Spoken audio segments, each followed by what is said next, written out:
I'm Naomi Hoppel, and this is Vibrant Sunshine Behind the Scenes. Join me as I grow my organic cold-pressed juicery to the next level. As a lover of podcasts, I started this show because I noticed a significant gap in the voices of small business owners like me. So oftentimes, brick and mortar business owners are invisible. We exist behind the scenes, and our struggles and triumphs are uncelebrated and unseen. My hope is that this show will inspire other entrepreneurs as I document and share my own journey. Thanks for being here.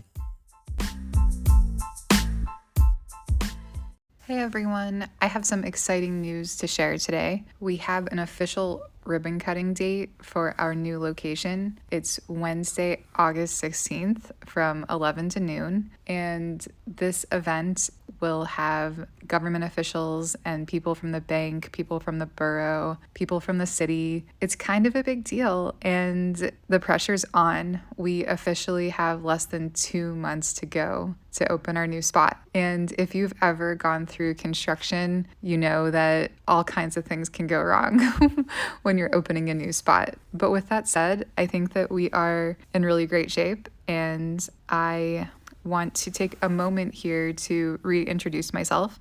I'm Naomi. I opened the Pittsburgh Juice Company 10 years ago in the Lawrenceville neighborhood of Pittsburgh. And we have a tiny shop. It's only 350 square feet that we operate out of. And over time, as we grew our retail program and launched a wholesale program and acquired an offsite kitchen, and then in addition to that offsite cold storage, it became clear that our business needed to come back together under one roof. It was an essential step for the basic foundation of my team, let alone the logistical questions and the operations and streamlining things. So my dream location became available earlier this year, and we are in the process of renovating and opening a location that is going to tie it all together again and provide an amazing fresh food amenity to Pittsburgh.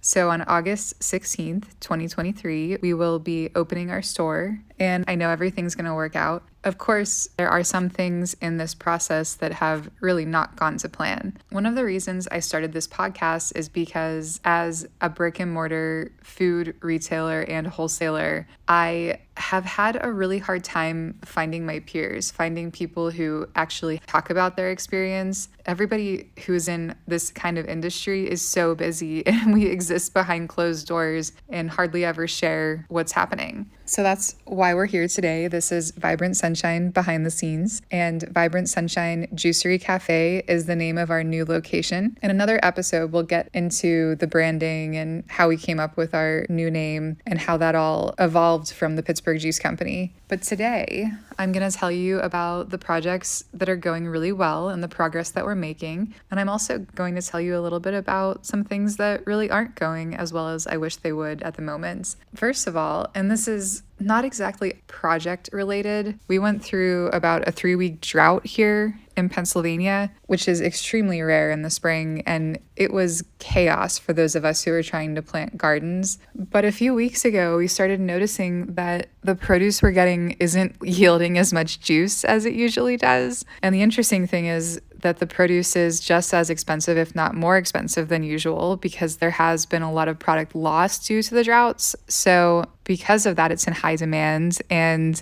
normally during the growing season, things go down a little bit in price, but that isn't the case at this time. So now we're paying premium prices for a premium product, except the premium product isn't producing what we expect it to and what it normally would. So sometimes it's just like we can't get a break. It's a temporary problem, but it's one worth noting, and I'm really hoping it changes again soon. It did start raining. I'm very grateful.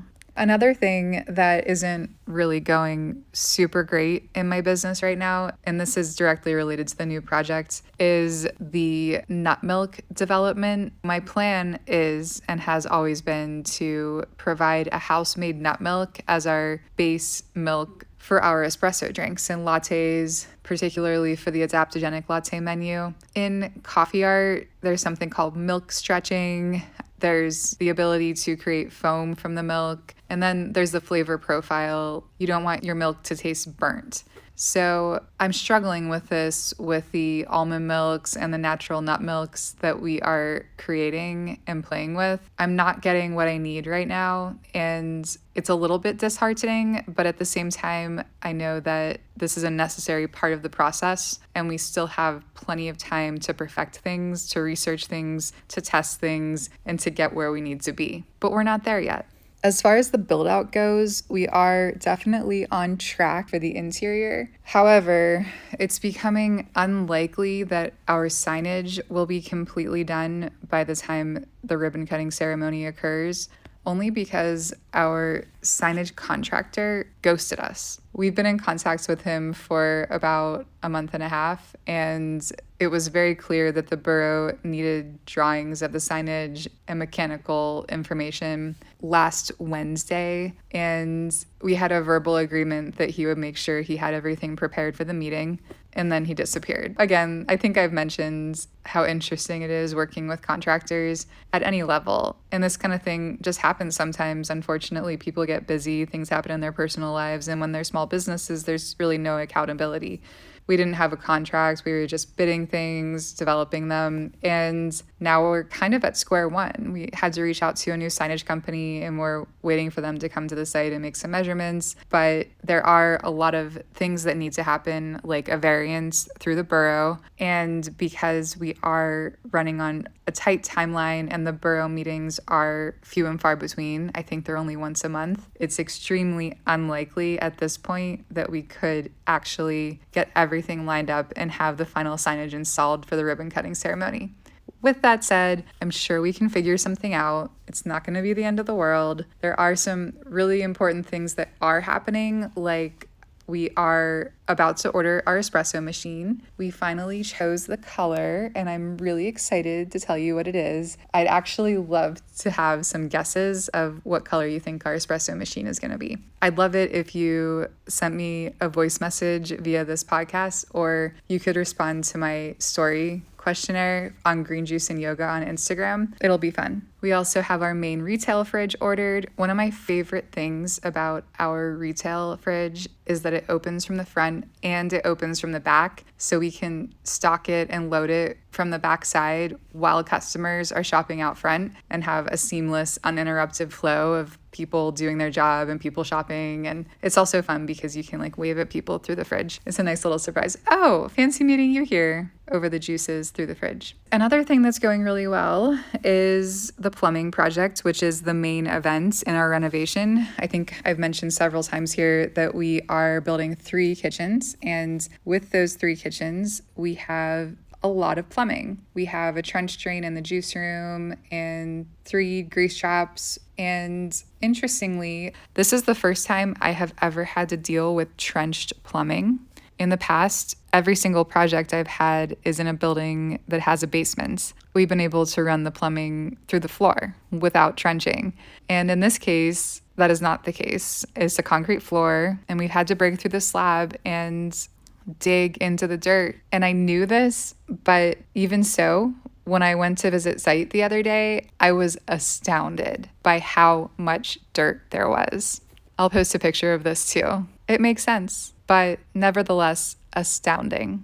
After the plumbing, we're on to framing, and then the plumbers come back and put the plumbing in the walls, the electrical goes in, then the drywall, the paint, and then we're on to carpentry and finishing things out. Adam and I spent a lot of time this weekend talking about the actual vibe of the space, like what the space actually feels and looks like, what the accents are, what the special features are. I ordered a really fun neon sign. I can't wait to tell you guys what it says. We've conceptualized the face of the coffee bar, and now we're working on the back bar and the shelving and all the other open wall space, although there is not much of it.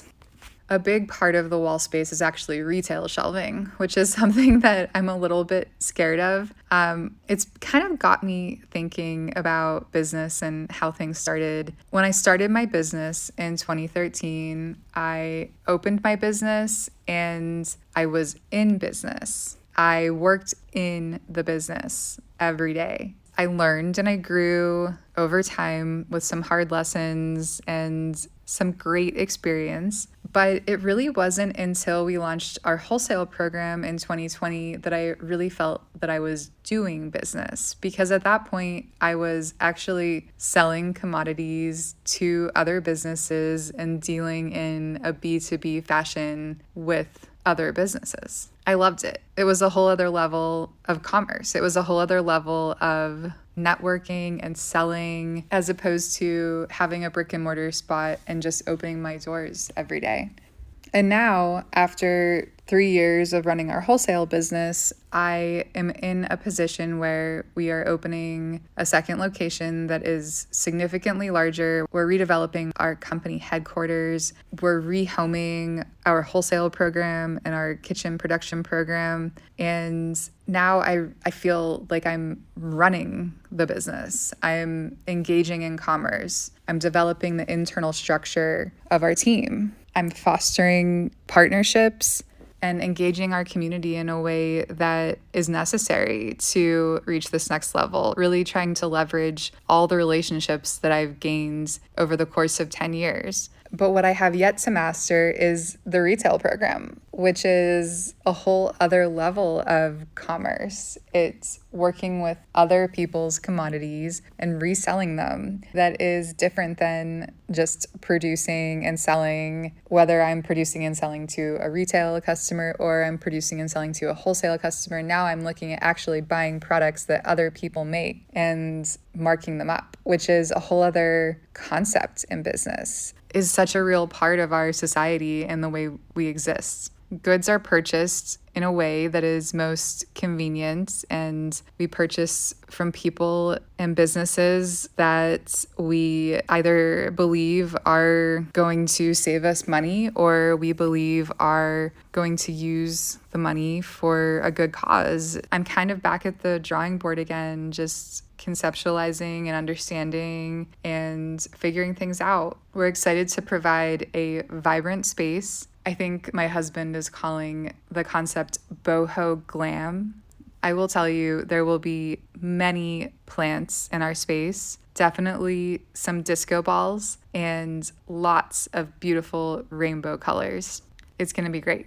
I can't wait to show it to you. I'm going to wrap up today with one final note on the way things are going, and this is about our espresso program. We've been working with Red Hawk Roasters. They're our neighborhood coffee shop just down the street in Sharpsburg and not far from our Aspen Mall space. They've been sourcing some beans from some really great women-owned farms, and I thought I knew what I was going to get. I thought we were going to get the Mexican coffee, which is really good. It tastes like chocolate and berries. It's super smooth, not very acidic at all, just really delightful to drink. But then they brought in a Peruvian coffee that is super nostalgic for me. It's so good. It doesn't taste quite as smooth as the Mexican coffee. It has a little bit more of an acidic note, but it's very floral and super easy to drink.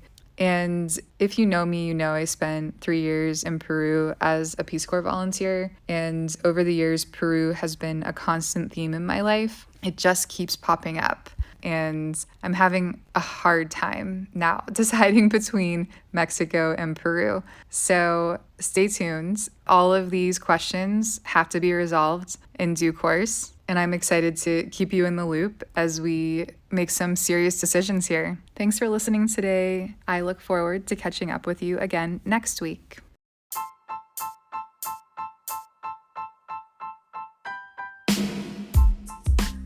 If you enjoyed today's episode, don't forget to give us a follow at Vibrant Sunshine Behind the Scenes. You can find photos posted on my Instagram, that's Green Juice and Yoga, Naomi Hoppel, and also on the Vibrant Sunshine Cafe Instagram.